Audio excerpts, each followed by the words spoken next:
தற்போதைய செய்தியை பார்த்துக் கொண்டிருக்கிறோம். விக்கிரவாண்டியில் இடைத்தேர்தலானது விறுவிறுப்பாக நடைபெற்று வருகிறது. களத்திலிருந்து செய்திகளை வழங்குவதற்காக நமது செய்தியாளர் ராஜேஷ் இணைப்பில் இருக்கிறார். வணக்கம் ராஜேஷ். அங்க வாக்குப்பதிவு விறுவிறுப்பாக நடந்துட்டு வருது. என்னென்ன ஏற்பாடுகள் செய்யப்பட்டிருக்கு வாக்காளர்களுக்காக? முழு விவரம். கனிமொழி, விக்கிரவாண்டியில் வாக்குப்பதிவு விறுவிறுப்பாக நடைபெற்று வருகிறது.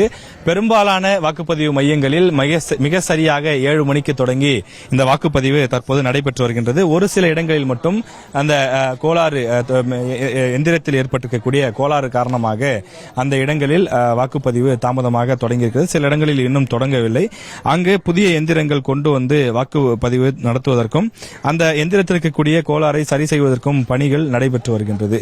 தற்போது நாம் இருக்கக்கூடிய இந்த இடம் விக்கிரவாண்டி ஊராட்சிக்கு உட்பட்ட பனையபுரம் பகுதி. இந்த பனையபுரம் ஊராட்சியிலே தற்போது வாக்குப்பதிவு நடைபெற்று வருகின்றது. காலை 7 மணி முதலே இங்கு நீண்ட வரிசைகளில் வாக்காளர்கள் நின்று தொடர்ந்து வாக்கு செலுத்தி வருகிறார்கள்.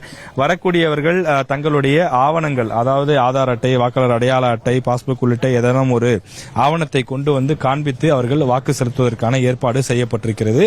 அதேபோல வருபவர்கள் நீண்ட வரிசைகளில் நின்றும் தங்களுடைய ஆவணங்களை காண்பித்தும் உள்ளே செல்வதற்கு ஏற்பாடு செய்யப்பட்டிருக்கிறது. வாக்காளர்கள் கையில் செல்போன் கொண்டு செல்வதற்கு அனுமதி கிடையாது. காவலர்கள் செல்போன் கொண்டு வந்தால் அவர்களை உடனடியாக வீட்டிற்கு திருப்பி அனுப்பிவிடுகிறார்கள். அவர்கள் பிறகு வந்து வாக்களிப்பதற்கான அந்த வாய்ப்பு என்பது வழங்கப்படுகின்றது. உள்ளே 4 அதிகாரிகள் அமர்ந்திருக்கிறார்கள். முதலில் அமர்ந்திருக்கக்கூடிய பிரெசிடிங் ஆபீசர், அவர் வந்திருக்கக்கூடிய நபர் சரியான நபர் தானா, அவர் கையில் ஆவணங்கள் சரியாக கொண்டு வந்திருக்கிறாரா என்பதை பார்க்கிறார். அதற்கு அடுத்து இருக்கக்கூடிய அதிகாரி அவருடைய பெயரை சப்தமாக சொல்லி அங்க இருக்கக்கூடிய கட்சியினுடைய ஏஜென்ட்டுகளுக்கு தெரியப்படுத்துகிறார். ஏஜென்ட் வந்திருக்கக்கூடிய நபர் உள்ளூர் நபர் தானா, அவர்தான் வந்திருக்கின்றாரா அல்லது அவர் பெயரில் வேறு யாரேனும் கள்ள ஓட்டு போட வந்திருக்கிறார்களா என்பதை பார்த்துவிட்டு அவர்கள் ஓகே சொன்ன பிறகு அடுத்த அலுவலரிடம் அந்த வாக்காளர் செல்வார். அவரிடம் கையொப்பம் அல்லது கைநாட்டு பெற்றுக்கொண்டு அவர் மீண்டும் அடுத்த அதிகாரியிடம் சென்று 4வது அதிகாரியிடம்தான் மை வைக்கப்படுகின்றது. அதன் பிறகு அவர் தன்னிடம் இருக்கக்கூடிய அந்த கண்ட்ரோல் யூனிட் பட்டனை அழுத்துவார். அதன் பிறகு வாக்காளர் தன்னுடைய வாக்கினை சென்று செலுத்துவதற்கு ஏற்பாடுகள் செய்யப்பட்டிருக்கிறது. அனைத்து வாக்குப்பதிவு மையங்களிலும் இதே ப்ரொசீஜர் தான் செயல்பட்டுக் கொண்டிருக்கின்றது. வாக்குப்பதிவு மையத்திற்கு வெளியில் 100 மீட்டர் தூரத்திற்கு தங்களுடைய வாகனங்களை நிறுத்துவதற்கோ அதே போல கூட்டமாக நடந்து வருவதற்கோ குழுவாக செல்வதற்கோ அனுமதி கிடையாது என தெரிவிக்கப்பட்டிருக்கிறது. விக்கிரவாண்டியை பொறுத்தவரையிலே திமுக, பாமக, நாம் தமிழர் உள்ளிட்ட பல்வேறு அரசியல் கட்சியினர் போட்டியிடுகிறார்கள்.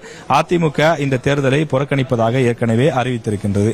எனவே இந்த விக்கிரவாண்டி தொகுதி இடைத்தேர்தல் பொறுத்தவரையிலே ஒரு மும்முனை போட்டியாக இருக்கக்கூடிய சூழ்நிலையில் பொதுவாக இடைத்தேர்தல்களில் பரபரப்பாகவும் குறிப்பாக அடிதடி, கலவரம் போன்ற விஷயங்கள் எல்லாம் கடந்த காலங்களில் ஏற்பட்டிருக்கிறது. அது போன்ற விஷயங்கள் எதுவும் நடைபெறாமல் அமைதியான முறையில் இந்த தேர்தலை நடத்தி முடிக்க தேவையான ஏற்பாடுகள் செய்யப்பட்டிருப்பதாக தேர்தல் ஆணையத்தின் சார்பில் செய்யப்பட்டிருக்கின்றது. ஒவ்வொரு வாக்குப்பதிவு மையத்திலும் கூடுதல் காவலர்கள் நிறுத்தப்பட்டு பாதுகாப்பு பலப்படுத்தப்பட்டிருக்கிறது. மேலும் ஒவ்வொரு வாக்குப்பதிவு மையத்திலும் சிசிடிவி கேமராக்களும் பொருத்தப்பட்டு பாதுகாப்பு வலயத்திற்குள் அந்த வாக்குப்பதிவு மையங்கள் கொண்டு வரப்பட்டிருக்கிறது. அனைத்து விஷயங்களும் தொடர்ந்து கண்காணிக்கப்பட்டு வருகின்றது. எனவே சரியான நபர்கள் வருவதை உறுதி செய்வதற்கும் வரக்கூடிய நபர்கள் நீண்ட நேரம் காத்திருக்காமல் விரைவாக வாக்கு செலுத்துவதற்கும் விரிவான ஏற்பாடுகள் செய்யப்பட்டிருக்கிறது. காலை 7 மணிக்கு தொடங்கி இருக்கக்கூடிய இந்த வாக்குப்பதிவு மாலை 6 மணிக்கு நிறைவடையும் என்றும் அதுவரை அமைதியான முறையில் நடத்துவதற்கான அத்தனை விரிவான ஏற்பாடுகளும் செய்யப்பட்டிருக்கிறது. விக்கிரவாண்டியை பொறுத்தவரையிலே விறுவிறுப்பாகவும் அமைதியான முறையிலும் தேர்தல் தற்போது வரை நடைபெற்று வருகிறது.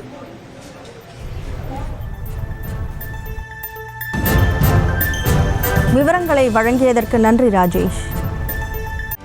செய்திகளை உடனுக்குடனும் துல்லியமாகவும் தெரிந்து கொள்ள சப்ஸ்கிரைப் பண்ணுங்க.